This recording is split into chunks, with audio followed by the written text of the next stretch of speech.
আসসালামু আলাইকুম এভরিওয়ান, আশা করি আপনারা সবাই ভালো আছেন। আজকে আপনাদের সাথে বেটা ফিশ ব্রিডিং কীভাবে করালে আপনারা সাকসেস হবেন। কিন্তু বেটা ফিশ ব্রিডিংয়ের আগে আপনাদের দুইটা ধাপ পার করতে হবে। ফার্স্ট ধাপ হচ্ছে আপনারা বেটা ফিশ কীভাবে কেয়ার করবেন। সেকেন্ড ধাপ হচ্ছে বেটা ফিশ ব্রিডিংয়ের আগে কী ভালো খাবার খাওয়াবেন, কী দিবেন খাবারে। আরেকটা স্টেপ তিনটা বলি আপনাকে। 3 নাম্বার হচ্ছে বেটা ফিশ একসাথে 5-6 জোড়া করার আগে 1-2 জোড়া এক্সপেরিমেন্ট করবেন। যেমন আমি এখানে শীতের সময় ডিসেম্বর মাসে যে শীত পড়ছিল জানেন আপনারা সবাই, কিছুদিন আগে এখানে বেটা ফিশ কিছু ফ্রাই আছে, সেগুলো আমি এক্সপেরিমেন্ট করছিলাম। এখানে আমি হিটার রাখছিলাম 50 ওয়াটের হিটার। ওই দেখেন পাশে একটা হিটার আছে 150 ওয়াটের। এই পানিটা হালকা একটু গরম থাকে, কুসুম গরম। এটার ভিতরে কিছু ফ্রাই আছে, আমি জানি না আপনারা কি দেখতে পারতেছেন কিনা। এটি জাস্ট 20 থেকে 25 দিনের, এগুলি এখনও অনেক ছোট, তেমন একটা বড় হয়নি। বেটা ফিশ ফ্রাই ডিম থেকে বের হওয়ার পর 1 মাসের মতো লাগে গাপ্পি ফ্রাই মতন দেখতে হতে আর কি, এত টাইম লাগে। আমি দেখেন এখানে ফিমেল কিছু কালেক্ট করেছি, আরও 7-8 দিন আগে কালেক্ট করা। আমি বাসায় এনে আপনারা ম্যাক্সিমাম চেষ্টা করবেন 7 থেকে 10 দিন। 10 দিন কী খাওয়াবেন টানা 10 দিন একবেলা করে, প্রতিদিন সকালবেলা ব্লাড ওয়ার্ম অথবা কেঁচো, ব্লাড ওয়ার্ম কেঁচো দুটোটা সেমই, প্রতিদিন সকালবেলা খাওয়াবেন একবেলা। আর রাত্রে দিবেন যে কোনো একটা মাছের যেসব খাবার হয় প্যাকেটের, যে ভালো মানের খাবার, ওই খাবারটা আমি একবার দেখাবো এরপরে নেক্সট কোনো ভিডিওতে ইনশাল্লাহ। ওই ভালো মানের খাবারটা আপনারা রাত্রে দিবেন, সকালবেলা দিবেন কেঁচো, রাত্রে দিবেন ওই খাবার। আর টানা এরকম 7 থেকে 10 দিন করবো। আমার আজকে 8 দিন, আমি আজকের দিন থেকে ব্রিডিংটা শুরু। যখন আমি কালেক্ট করবেন ফিমেলগুলি, তখন আপনারা দেখে নেবেন ভালো মতন যে কী জাতের আছে, মানে কী জাতের অথবা ভালো কোয়ালিটি বা একটু লোডেড আছে নাকি। আমি এখান থেকে 8টা টোটাল কালেক্ট করছি, 8টার থেকে আল্লাহর রহমতে 4-5টার মতো আমি তখনই লোডেড পেয়েছি। আর বাকিগুলো একটু ছোটো সাইজ, কোনো অসুবিধা নেই। আমি 5 জোড়া টোটাল করাবো। আমি সেখানে 7টা মেয়ে রাখছি। আর দেখাই আপনাদেরকে এখন ছেলে। এটা হচ্ছে সুপার রেড ফুল মুন,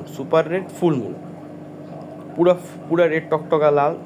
এটা আমি এক্সপেরিমেন্ট করাবো। এটা মেলটার সাইজ দেখেন খুব ছোট, কিন্তু এটা ব্রিডিংয়ের একবারে বাবল নেস্ট অনেক ভালো মতন করছে। এর জন্য আমি এত অনেক বড় বাবল নেস্ট, আবার ছোট বড় মিলায় ঝুলায় করছিল। আপনারা যদি দেখেন একবারে ছোট বাবল নেস্ট, তাহলে ছড়া করে, তাহলে ওইটা বেটা ফিশ ব্রিডিং মুডে আসেনি মেলটা। এখানে আছে ক্যান্ডির সাথে ফুল মনে করায় দেখবো যে কী রেজাল্ট আসে। এখানে আছে কই গ্যালাক্সিকো। তারপর এখানে আরও কিছু এক্সট্রা ফিমেল রাখছি।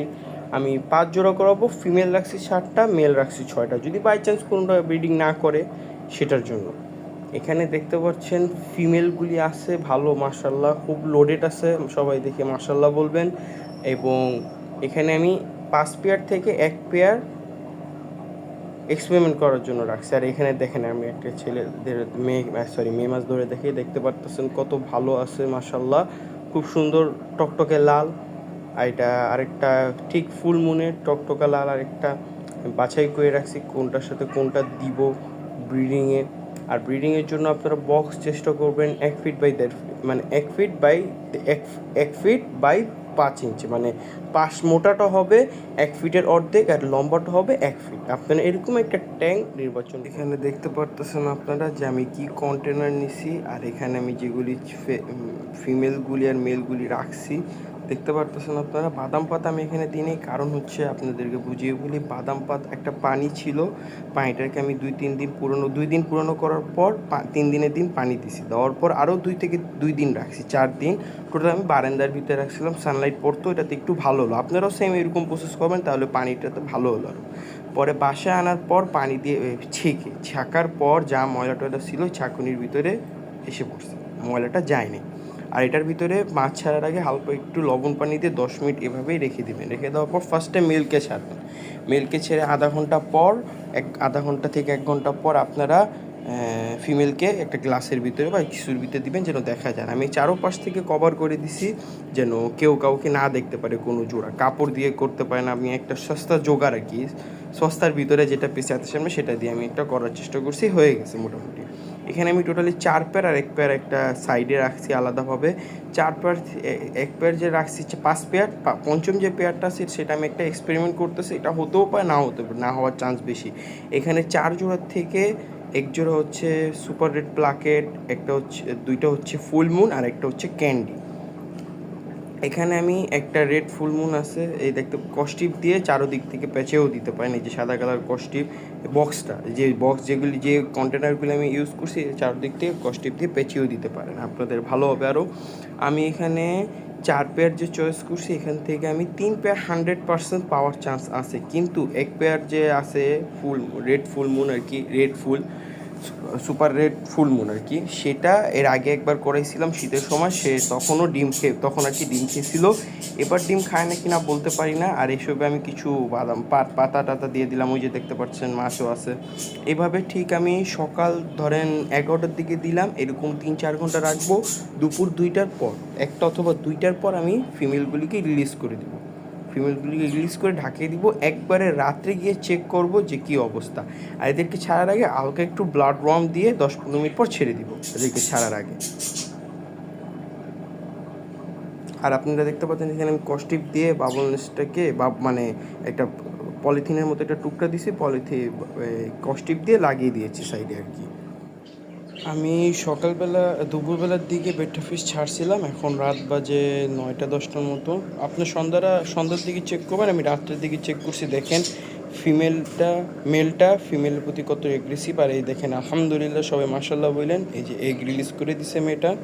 এটা হচ্ছে রাত্রে 9টা-10টা বাজে এরকম টাইম দেখলাম যে ডিম এগ রিলিজ করছে। এগ রিলিজ করার সাথে সাথে আপনারা তুলে দিবেন, বেশি দেরি করবেন। এটা হচ্ছে আরেকটা পেয়ারও আলহামদুলিল্লাহ এগ রিলিজ করছে বলতে এখনও করতেছে। রাত 9টা-10টা বাজে, কোনোটা একদিনের ভিতরে হচ্ছে, কোনোটা 2 দিন লাগে। এখন এটা 2 থেকে 3 দিন পর, 4 দিন পর, 4 দিন পর। আপনারা 5 দিনও রাখতে পারেন চাইলে, আমি 4 দিন রেখে তুলে দিয়েছি। দেখেন কিছু বেডটা ফ্রাই আছে এখানে, ভালো আছে আলহামদুলিল্লাহ। 5 পেয়ার থেকে আমার টোটাল 5 পেয়ার থেকে 5ও পেয়ার ডিম দিছিল। এখান থেকে 2 পেয়ার ডিম খেয়েছে, আর 1 পেয়ার ডিম কেয়ার করতে করতে মানে অসুস্থ হয়ে গেছে। এটা কেমনে এটা হয়, কখনো মাঝে মধ্যে হয়, যেহেতু এখন ওয়েদারটা শীত থেকে আস্তে আস্তে গরমের দিকে শীতটা কমতেছে, আবহাওয়া বদল হচ্ছে, এই টাইমে একটু হয় এগুলি। দেখেন এখানে বেডটা ফ্রাই আছে মোটামুটি ভালো। আমি টোটাল এখান থেকে 3 পেয়ার বেডটা ফ্রাই পেয়েছি। এটা হচ্ছে প্লাকেটেরটা আমি ভিডিও করতে ভুলে গেছিলাম। প্লাকেটেরটা একদিন পর রিলিজ করছে। আমি টোটাল 2 দিনের মতন রাখছিলাম, মানে আজকে দুপুরবেলা ছাড়ছি, আজকে রাত্রে দেয়নি, কালকে রাত্রে সরাইয়া দিছি, মানে 1.5 দিনের মতন। 2 দিন আপনার ধরতে গেলে 1.5 দিন, 2 দিনও বলা যায়। এই দেখেন এখানে কিছু বেডটা ফ্রাই আছে আপনাদের। এটা হচ্ছে ফার্স্ট পার্ট। সেকেন্ড পার্টে বেডটা ফ্রাই কীভাবে বড় করবেন ওইটা আপনাদের